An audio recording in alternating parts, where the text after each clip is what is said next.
High বন্ধুরা, আশা করি তোমরা সবাই ভালো আছো। আমিও অনেক ভালো আছি। আমার চ্যানেলে তোমাদের সবাইকে স্বাগত। আমার চ্যানেলে এটা প্রথম ভ্লগ ভিডিও, তো আমি ভাবলাম তো ভগবানের পুজো দিয়েই শুরু করি ভ্লগ ভিডিওটা। তো আজকে বৃহস্পতিবার, তো আমি আমার মা লক্ষ্মীকে আজকে যেভাবে পুজো করি যতটা পেরেছি আমি দেখানোর চেষ্টা করেছি। তো আমি চাইবো যে তোমরা সবাই দেখো, ভালো লাগলে একটা লাইক কমেন্ট শেয়ার করে দিও। আর আমি এখন ভয়েস দিচ্ছি, আমার ছোট বাচ্চা তো পাশে দুষ্টুমি করছে, সেই শব্দগুলো একটু অ্যাভয়েড করো। তো প্রথমে আমি যেভাবে পুজো করি আর কি, আমি আমার মা লক্ষ্মীর ঘরটা যেভাবে বসাই, প্রথমত একটা সাদা প্লেট নিয়েছি, তারপর আমি সিঁদুর গুলে নিয়েছি সর্ষে তেল দিয়ে। তো সেই সিঁদুর দিয়ে একটা কাঠি নিয়েছি, ধূপকাঠির কাঠি। বেসিক্যালি এটা বেলপাতা যে দিই না, বেলপাতার ডান্ঠি দিয়ে দিতে হয়। তো এখানে আমি পাইনি সেটা, সেই জন্য ধূপকাঠি কাঠি দিয়ে দিচ্ছি। তো এটা হিন্দিতে শ্রী লিখতে হয়, ঠিক আছে।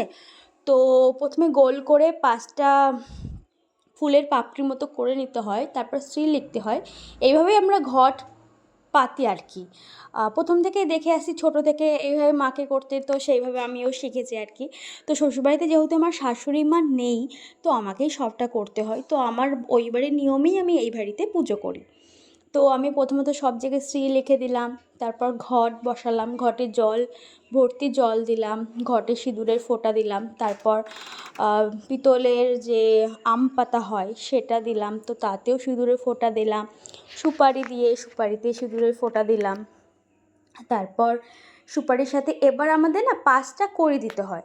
তো টোটাল ঘটের মধ্যে সাজিয়ে 5টা কড়ি, তাতে সিঁদুরের ফোঁটা দিয়ে দিতে হয়।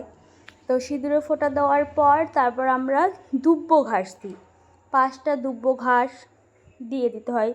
কড়ি যেগুলো আছে যেখানে যেখানে দুব্য ঘাসটা, তার পাশে পাশে 5টা চারিদিক দিয়ে সাজিয়ে দিতে হয়। তারপর ধান দিই, ঠিক আছে। ধানও 5টাই দিই, 5টার বেশি দিই না। যেখানে যেখানে দুব্য ঘাস আছে সেখানে সেখানে পরপর আমি ধানটা দিয়ে দিই। তো তারপর এইভাবে আমার যে মা লক্ষ্মীর ঘরটা পুরো সাজানো কমপ্লিট হয়ে যায়। এবার এটা আমি আসনে দিয়ে দেব, মায়ের আসনের কাছে। তো তারপর ফুল দুব্য দিয়ে আমি ঘরটাকে পুজো করে নেব। এই যে পুজোটা করছি আমি। এখানে উলুলু দিয়েছি, কিন্তু এটা স্কিপ হয়ে গেছে। সেখানে ছেলে একটু দুষ্টু করছিলো, সেই জন্য ভয়েসটা আমাকে কাট করতে হয়েছে। কিছু মনে করো না প্লিজ। কিন্তু আমি কিন্তু 3বারই উলুলু দিয়ে ঘরটাকে পুজো করে নিয়েছি। তো তারপর আমার যে বাসি ফুলগুলো আছে, সেই বাসি ফুলগুলো আমি সমস্তটা পরিষ্কার করে নিয়েছি, যেহেতু বাসি ফুল রাখতে হয় না। যতই ফুলটা সতেজ থাকুক না কেন, বাসি ফুল কিন্তু তুলে ফেলতে হয়, এটা আমি মনে করি এবং এটাই জানি। তো আমি সমস্ত ফুল তুলে নিয়ে সমস্ত জায়গাটা ভালো করে মুছে পরিষ্কার করে তারপর আমার দেবাদিদেব মহাদেবকে আমি গঙ্গা জল ঢেলে নিলাম বাবার মাথায়।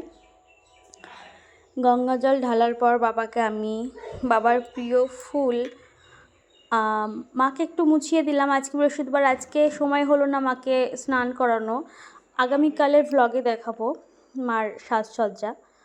তো যাই হোক, মাকে মুখটা মুছিয়ে মাকে আজকে সিঁদুর পরে নিলাম। শুক্রবারও মা লক্ষ্মীর বার, তো আগামীকাল আমি মা লক্ষ্মীর সাজটা তোমাদের সাথে শেয়ার করব। ভিডিওটা দেখার জন্য একটু অপেক্ষা করো। তারপর আমি বাবা মহাদেবকে এবার ফুল দিয়ে দেব, বাবার প্রিয় ফুল আকন্দ ফুল। তারপর সাদা ফুল দিয়ে দেব, তারপর একটা গাঁদা ফুল দিয়ে দেব। এইভাবেই আমি বাকি সমস্ত ফুল সমস্ত দেবতাকে দিয়ে দেবো। তারপর বাবা বিষ্ণুকে সাদা ফুল দিয়ে দেব, একটা তুলসী পাতা অর্পণ করব। মা লক্ষ্মীকে আমি অলরেডি ফুল দিয়ে দিয়েছি।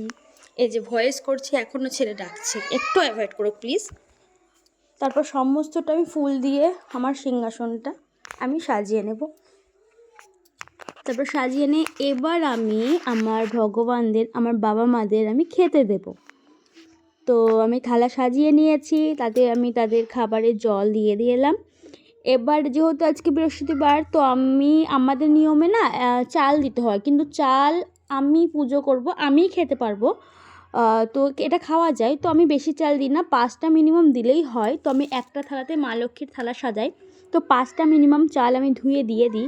তারপর কলা, বৃহস্পতিবারে কলা তো দিতেই হবে। তো যে থালায় 5টা আতপ চাল, সে থালাতেই 5টা কলা দিয়ে দিই। বাকি 2টো থাল আমার আর 2 ভগবানের। তো তারপর খেতে দেওয়ার পর জায়গাটা আরেকবার ভালো করে ক্লিন করে নেব। ক্লিন করার পর তারপর আমি ধূপকাঠি আর যে আমাদের প্রদীপ থাকে সেটা আমি ধরিয়ে নেব, এবং ধরিয়ে নেওয়ার পর আমার ভগবানদের আমি ধূপকাঠি এবং প্রদীপ আমি দেখিয়ে নেব, তাদের একটু ছোট্টভাবে একটা আরতি করে নেব। আরতি করে নেওয়ার পর আমি তাদেরকে প্রণাম করে এবং শঙ্খ বাজিয়ে আমার পুজোটা এখানেই শেষ করব। আর একটু কিছু ছিল যেটা স্কিপ হয়ে গেছে আজকে ছেলের জন্য, বাকিটা আমি নেক্সট ভিডিওতে অবশ্যই দেখাবো, কারণ বৃহস্পতিবার ছিল, এখানে আলপনা দেওয়ার ব্যাপার আছে যেটা স্কিপ হয়ে গেছে, আমি দেখাতে পারিনি, ভিডিওটা করতে পারি। ভালো লাগলে